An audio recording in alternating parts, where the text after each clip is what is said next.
Dr. Kevin Kavanagh. Good morning, sir. Good morning, Jack. First thing that Scott said to me this morning when I came in was, "You're going to have a lot to talk about with the doctor this morning." And the reason he made that comment is the president tweeted out last night about 1 o'clock in the morning, sometime between 1 and 2, that he and the First Lady have tested positive for COVID-19, and they are currently quarantining themselves at the White House. Now, we had from Fox News earlier this morning, Rachel Sutherland reported that the vice president and his wife were tested, and they tested negative. Apparently, he is asymptomatic, and his wife, talking about the president, and his wife as well. And tell me what else you know. Well, first of all, my heart and my prayers go out to the president. We do not need to have any more become stricken and severely sick from this virus. Now, as many knows, the president is high risk for becoming severely sick. He is over the age of 70. He is overweight, and all of this puts him in a higher risk category. But even in that category, his chances, the vast majority of patients in that category do quite well with minimal symptoms.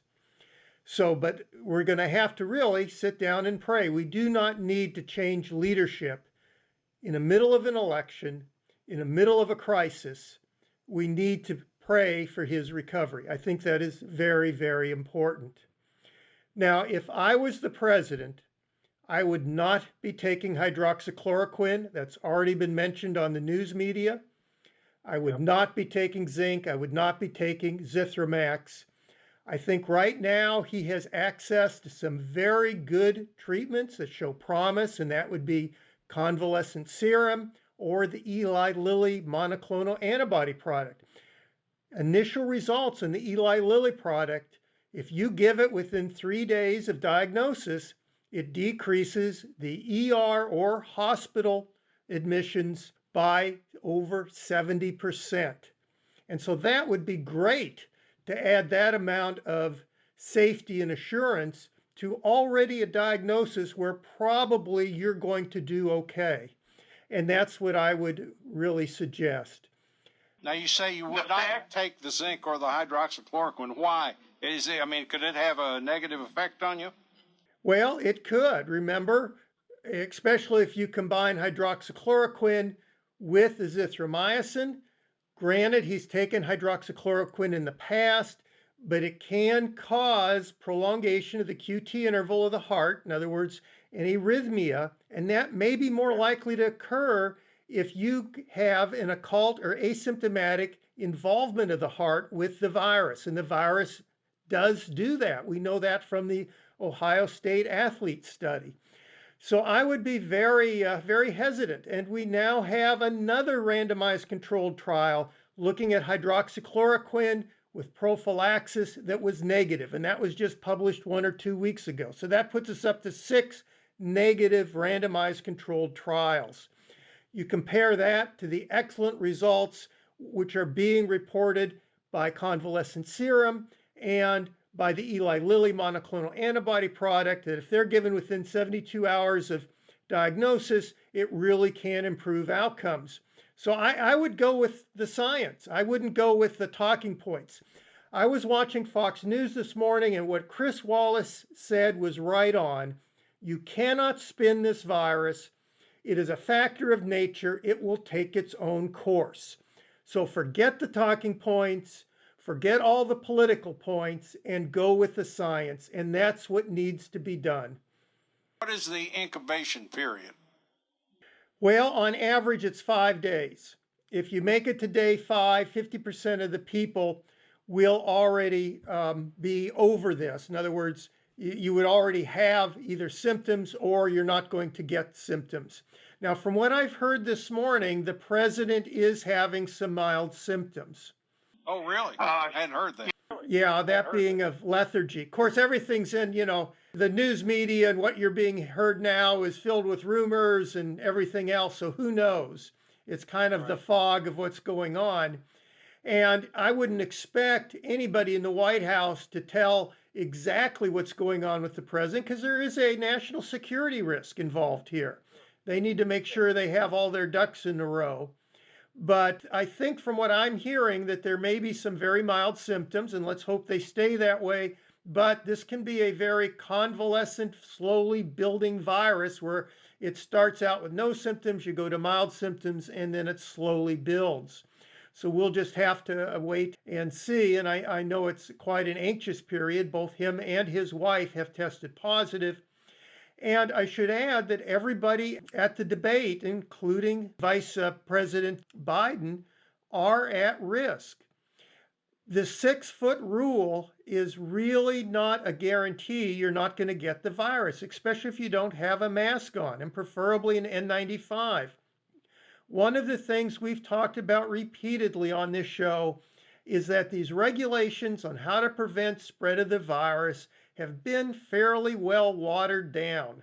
As you know, I've been always more cautious than what you hear officially, but I think that if you look at the Halloween regulations, and I hate to keep going back to those, is what they said, if you're in a costume party, even outdoors, wearing protective masks and social distancing, it's still moderate risk. If you're not wearing a mask and you're talking loudly, that's even a higher risk because that virus can aerosolize. And if it aerosolizes, it can spread much further than 6 feet. It can defeat a cotton mask. And there's some studies state it can live and float around in the air for 16 hours.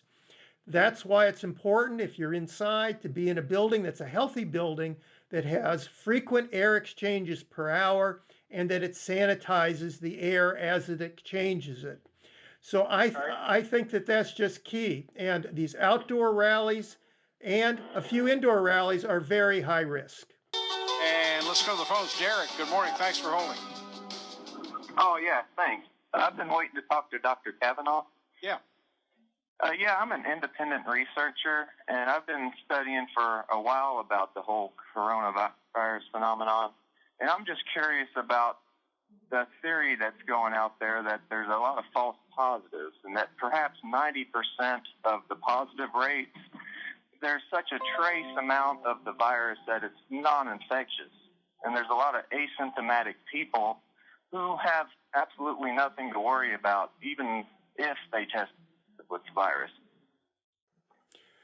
Well, that also relates to what type of test that you're getting.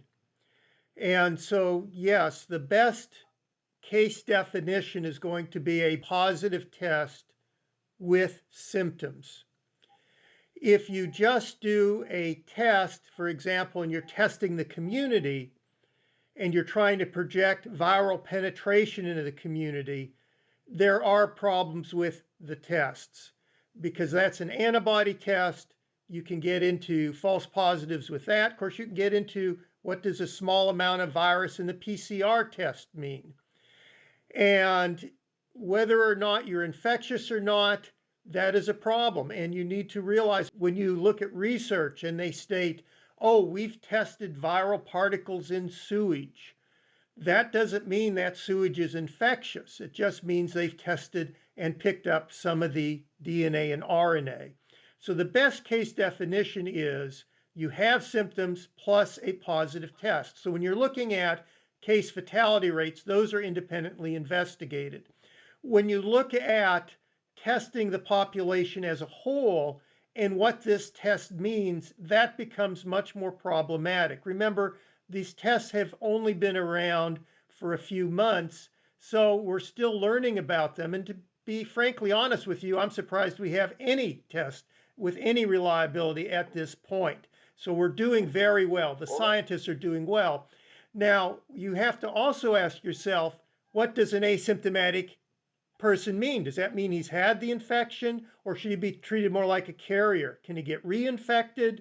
You know the antibody levels are lower in those people. So what's the clinical significance of that? Is that any different than someone who had tested negative?